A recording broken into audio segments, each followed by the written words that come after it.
국민TV 라디오 정오종합뉴스.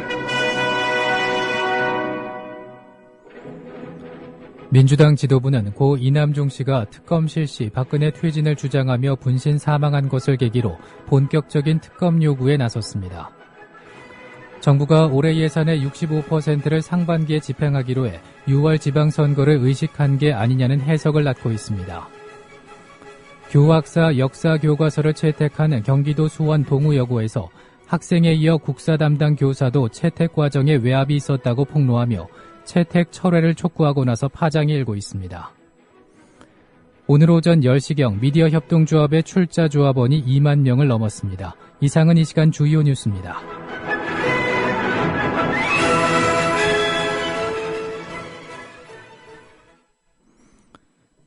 국민TV 라디오 정오종합뉴스입니다. 민주당 지도부는 고 이남종 씨가 특검 실시 박근혜 퇴진을 주장하며 분신 사망한 것을 계기로 본격적인 특검 요구에 나섰습니다. 김한길 민주당 대표는 오늘 오전 최고위원회의에서 특검 도입은 2014년 민주당의 최우선 과제라며 최근 특검을 요구하면서 분신을 감행한 고 이남종 씨의 안타까운 죽음에 대해서 정치권이 깊이 돌이켜봐야 할 것이고 다시는 이런 불행한 일이 없도록 지난 대선의 진상규명을 위한 특검 도입을 서둘러야 할 것이라고 말했습니다. 전병헌 원내대표도 2014년에 박근혜 대통령에게 바라는 것은 단 하나다. 특검을 수용하라며 이남종 씨의 죽음을 결코 가벼이 여겨선 안 될 것이다. 이제 결단을 내려서 과거 앙금을 다 털고 가야 한다. 특검을 외면한다면 남은 임기가 끝나서도 대통령은 대선 논란에서 결코 벗어날 수 없을 것이라고 말했습니다. 한편 국민TV 라디오 노종면의 뉴스바에 출연한 민주투사 고 이남종 열사 시민장 장례위원회 공동대표 최연국 목사는 고 이남종 씨가 신병을 비관해 자살했다는 경찰의 태도를 이렇게 질타했습니다. 처음에는 이제 그러한 내용들을 전혀 알려내지도 않고 오히려 경찰이 먼저 그 보도자료를 통해서 고인의 죽음에 대해서 그 왜곡 보도를 했던 그런 일이 있었고요. 네. 그리고 이제 첫째 날 그 가족들이 그 참고인 조사를 받으면서 경찰들에게 그렇다면은 고인의 그 유품이라든지 유서를 돌려줄 것을 요청했지만은 경찰에서는 뭐 조사 등 여러 가지 이야기를 통해서 일체 이제 첫째 날은 돌려주지 않았고, 네. 돌려주지 않은 그 과정 속에서 계속 그 잘못 왜곡된 보도가 보수 신문들 언론을 통해서 퍼져나가는 그런 일들이 발생되었던 것입니다. 네. 고 이남종 씨의 장례는 참여연대, 국정원 시국회의, 한국진보연대 등으로 구성된 시민장례위원회 주관으로 4일간 시민사회장으로 치러지며 연결식은 내일 아침 9시 30분쯤 서울역 광장에서 열립니다. 연결식 후 고 이남종 씨는 고향인 광주로 돌아가 망월동 구묘역에 안장될 예정입니다. 정부가 올해 예산의 65%를 상반기에 집행하기로 해 6월 지방선거를 의식한 게 아니냐는 해석을 낳고 있습니다. 정부는 오늘 오전 정부 서울청사에서 정홍원 국무총리 주재로 임시국무회의를 열고 2014년도 예산 배정 계획안을 심의 의결했습니다. 계획안에 따르면 정부는 상반기 경기 회복 모멘텀이 강화될 수 있도록 전체 세출 예산의 65%를 상반기에 배정하기로 했습니다. 중점 배정되는 사업은 서민 생활 안정, 경제 활력 회복, 일자리 창출 등 국민 체감도가 높고 집행이 용이한 사업입니다. 이에 야당 등 일각에서는 정부가 오는 6.4 지방선거를 의식해 상반기에 예산을 집중 방출하려는 게 아니냐는 의혹의 눈길을 던지고 있습니다. 더 나아가 일각에서는 이처럼 상반기에 예산을 집중 방출하고도 경기가 살아나지 못할 경우 하반기에 또다시 추경 예산을 편성하면서 재정 적자가 더 악화되는 게 아니냐는 우려를 낳고 있습니다. 교학사 역사 교과서를 채택한 경기도 수원 동우여고에서 학생에 이어 국사 담당 교사도 채택 과정에 외압이 있었다고 폭로하며 채택 철회를 촉구하고 나서 파장이 일고 있습니다.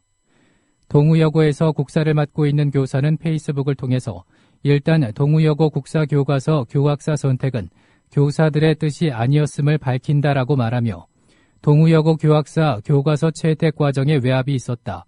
교과서 선정을 두고 2달간 우리 학교 역사 교사들과 관리자들은 어느 한 사람의 눈치를 봐야만 했다고 주장했습니다. 이 교사는 분명히 더 큰 누군가의 외압을 받는 학교장으로부터 몇 차례 간절한 부탁이 있었다며 교사들은 사립학교가 갖고 있는 인간관계적 약점을 극복하지 못하고 요구대로 교학사를 올리긴 했지만 결정에 영향을 미치지 못하도록 3순위로 해서 학교운영위원회에 추천해 올렸다고 밝혔습니다. 한편 동의여고는 학교법인 경북대학교 계열로 수년 전 사학비리로 몸살을 앓고 있었던 학교입니다. 어제 수원 동의여고의 교학사 한국사 교과서 반대 대자보가 걸린 데 이어 같은 학교법인인 동원고에도 대자보가 붙었습니다. 오늘 동원고 학생 등에 따르면 이 학교 1, 2, 3학년생 학생 40여 명은 오전 7시 30분쯤부터 우편향 논란이 일고 있는 교학사 교과서 채택에 반대하는 내용의 대자보 10여 개를 학교 곳곳에 붙였습니다. 학교 측이 뜯어내 3분 만에 철거된 대자보는 동원고 교복이 이제 부끄럽다, 식민지 침략과 친일을 미화하고 독재와 쿠데타를 정당화하는 교학사 교과서를 학교재단이 채택하려 하고 있다는 내용을 담고 있습니다. 학생들은 지필진마저 부끄럽다고 고백한 역사 교과서를 채택한 전국 0.01%의 학교가 됐다며 우리는 정치를 얘기하는 게 아니라 상식과 교육을 얘기하고 있다고 대자보 게시가 정치적 성향과 무관한 행동임을 분명히 했습니다. 한편 경기도교육청 김상곤 교육감은 학생들의 대자보 사태와 관련해 학생들의 표현의 자유를 존중, 대자보를 무조건 떼어내기보다 교육청에 먼저 보고하고 대화하도록 권고했지만 동원고는 교육청에 보고하지 않았습니다. 코레일이 전국철도노동조합의 파업기간에 채용한 대체인력의 인건비까지 파업으로 발생한 손실로 간주해 노조에 배상을 청구하기로 했습니다. 코레일 관계자는 한겨레와 전화통화에서 철도 파업 중 채용에 정상적으로 교육을 받고 있는 대체인력 208명에 대한 채용 비용과 인건비 등을 노조에 손해배상하라고 청구할 계획이라고 밝혔습니다. 회사는 지난해 12월 31일 파업으로 152억 원의 영업 손실을 봤다며 노조와 노조원을 상대로 서울 서부 지방법원에 손해배상 청구 소송을 제기한 바 있습니다. 코레일 관계자는 152억 원의 대체인력 비용은 포함되지 않았다. 이에 대한 정산이 완료되면 공소장을 변경해 추가 청구할 것이라고 말했습니다. 그러나 인력 채용은 경영진의 고유 권한이라며 노조의 인사 개입을 방만 경영의 사례로 꼽았던 정부와 공기업이 인사결정의 책임과 비용까지 노조에 전가하는 비상식적 처사라는 비판이 나오고 있습니다.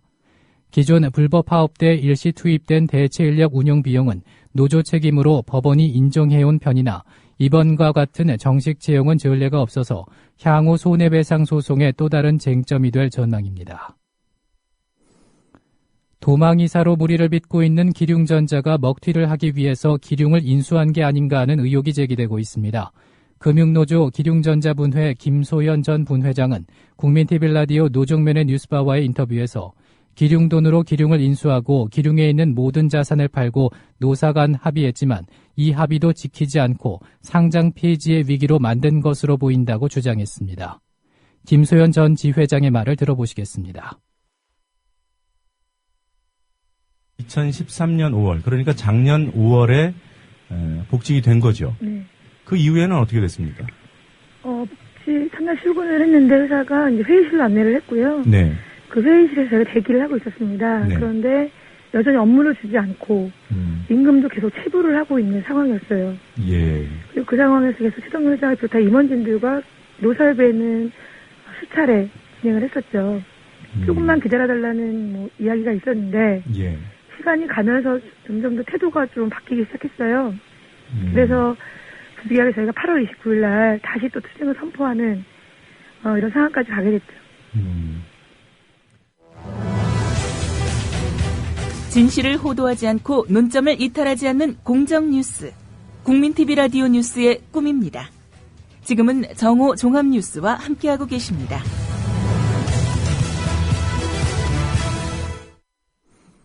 이어서 논평입니다. 오늘은 조크 한마디 하겠습니다라는 제목으로 본방송 김용민 제작국장입니다. 이제부터 하는 이야기는 조크입니다. 그러나 아주 그럴듯한 조크가 될 것입니다. KTX를 분할한 뒤 경쟁을 붙여야 효율이 극대화된다는 정부, 또 코레일의 확고부동한 원칙을 따져보니까 꼭 틀린 말도 아닌 것 같습니다. 그런 의미에서 제안합니다. 정부도 경쟁 체제가 돼야 합니다.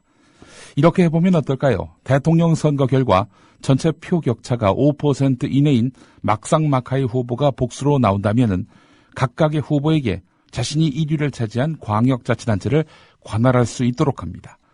지난 대선 결과에 대입해보면 인천, 경기, 대전, 충남, 충북, 강원, 부산, 울산, 경남, 대구, 경북, 제주는 박근혜가, 서울, 광주, 전남, 전북은 문재인이 국정을 운영하는 것입니다. 국민은 복수의 대통령이 관할하는 지역 중 한 군데를 자유롭게 골라서 그곳에 가서 거주하는 것입니다. 그리고 해당 대통령 정부에게 세금을 냅니다. 그 대통령이 실증이 나면 다른 대통령 지역으로 이주할 수 있습니다. 복지 등 공공서비스가 형편없거나 민주주의나 안보의식이 마음에 안 들면, 도무지 삶이 개선되지 않으면 다른 지역으로 옮겨가 살면 됩니다. 그렇게 되면은 국민은 백성이 아니라 고객이 될 것입니다. 대통령끼리는 고객에게 외면받지 않기 위해 임기 5년 내내 경쟁할 것입니다. 낙오되지 않으려고, 공약을 잘 지키려고, 민주주의, 공화정의 기본 원리에 충실하려고 등 국민 알기를 하늘같이 여길 것입니다. 덤으로 국민이 여기저기 옮겨다니니 지역 균형 발전도 도모할 수 있습니다. 지금까지 국민은 정말 끔찍하게 싫어하는 사람이라도 일단 대통령이 되면 군소리 없이 인정해야 했습니다. 마찬가지입니다. 죽었다 깨어나도 자신을 인정하지 않는 국민들에게 언제까지 머리를 조아려야 하나 하는 마음에 권력자도 속이 끓었습니다. 왜 이래야 합니까?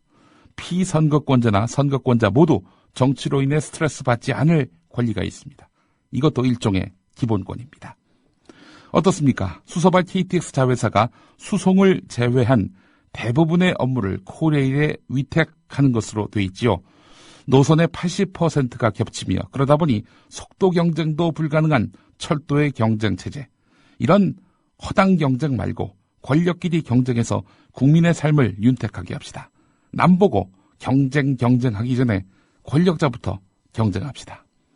네, 지금까지 했던 이야기는 조크입니다. 그러나 아주 그럴듯한 조크 아닙니까? 국민TV 라디오 논평이었습니다.